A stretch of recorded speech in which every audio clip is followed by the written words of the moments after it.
عزیزان محتشم، وہ ہستی جس ہستی کو لوگ آج اعلیٰ حضرت کے نام سے جانتے ہیں، اعلیٰ حضرت مجدد دین و ملت الشاہ امام محمد رضا خان فاضل بریلی علیہ الرحمہ 10 شوال المکرم 1272 ہجری 14 جون 1856 عیسوی کو انڈیا کے سب سے بڑے صوبے اتر پردیش کے شہر بریلی محلہ سوداگرہ میں زور کے وقت پیدا ہوئے، اور یہ وہی امام محمد رضا خان فاضل بریلی ہیں جن کو آپ کبھی سب سے اولا و اعلیٰ ہمارا نبی کی صورت میں یاد رکھتے ہیں، اور کبھی آپ کی شاعری مصطفیٰ جان رحمت پہ لاکھوں سلام جمعہ کی نماز کے بعد آپ کو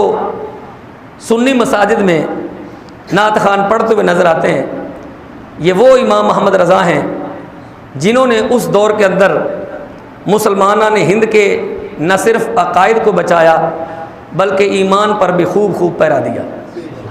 اعلیٰ حضرت امام محمد رضا خان فاضل بریلی علیہ الرحمہ 4 سال 4 ماہ 4 دن کی عمر میں آپ نے باقاعدہ طور پر قاعدہ یا الف با تا سا، جنہیں آپ حروف تہجی کے نام سے جانتے ہیں، ان سے باقاعدہ طور پر ناظرہ خوانی کا آغاز کیا، اور 6 سال کی عمر میں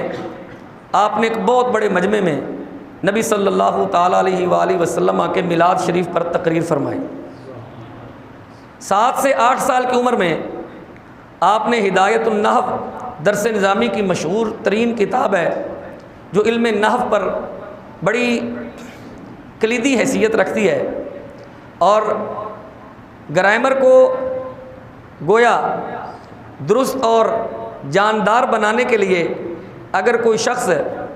یہ کہے کہ میں نے ہدایت النحو نہیں پڑھی اور میری عربی گرامر بڑی اچھی ہے، جھوٹ بولتا ہے۔ علم نحو پر اس سے بہتر اور انتہائی آسان کتاب شاید ہی کوئی ہو۔ اس سے پہلے نحو میر سید شریف جرجانی علیہ الرحمہ کی پڑھائی جاتی ہے، اور اس کے بعد دوسرے سال میں ہدایت النحو پڑھائی جاتی ہے۔ گویا یوں سمجھ لیجئے کہ درس نظامی کی ابتدائی کلاسوں میں جو بچہ ہم آج کل لیتے ہیں اس کی کم از کم 12-13 سال عمر ہونی چاہیے، اور اعلیٰ حضرت عظیم المرتبت الشاہ امام محمد رضا خان فاضل بریلی علیہ الرحمہ نے 8 سال کی عمر میں اس کتاب پر باقاعدہ شرح لکھ دی تھی، اس پر باقاعدہ حاشیہ رائی فرما دی۔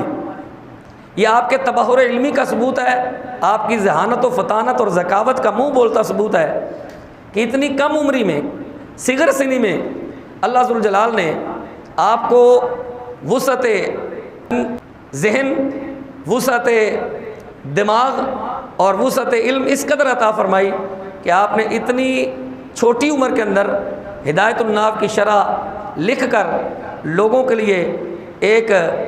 گویا سوال پیدا کر دیا کہ اتنی چھوٹی عمر میں آیا اس سے پہلے بھی کوئی ایسا عالم ہوا ہے جس نے اتنی عمر میں کسی کتاب کی شرح لکھی ہو۔ 13 سال 10 ماہ کی عمر میں آپ نے باقاعدہ طور پر سند فراغت حاصل کی، اور 14 سال کی عمر میں آپ نے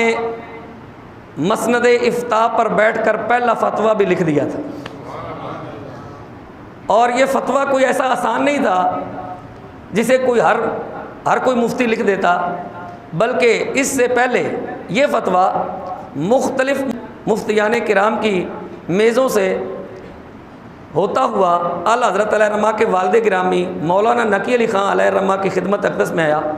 تو آپ نے وہ سوال اعلیٰ حضرت امام محمد رضا علیہ الرحمہ کو دیا اور فرمایا بیٹا اس کا جواب لکھ کر مجھے تھوڑی دیر کے بعد واپس بھیج دو۔ اعلیٰ حضرت علیہ الرحمہ نے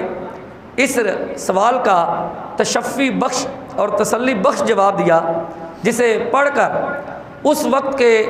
بڑے بڑے جید اور مقتدر علماء ذی وقار جو ہیں وہ انگشت بندن نہ رہ گئے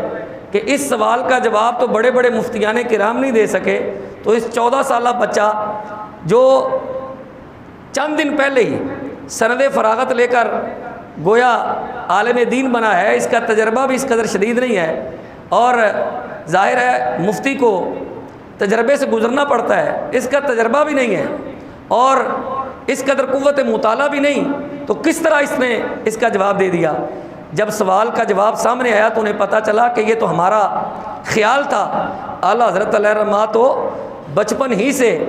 ذوق مطالعہ اور وسعت مطالعہ کے پابند تھے، اللہ ذوالجلال نے ان سے کام لینا تھا، تو 14 سال کی عمر میں آپ نے پہلا فتویٰ صادر فرمایا۔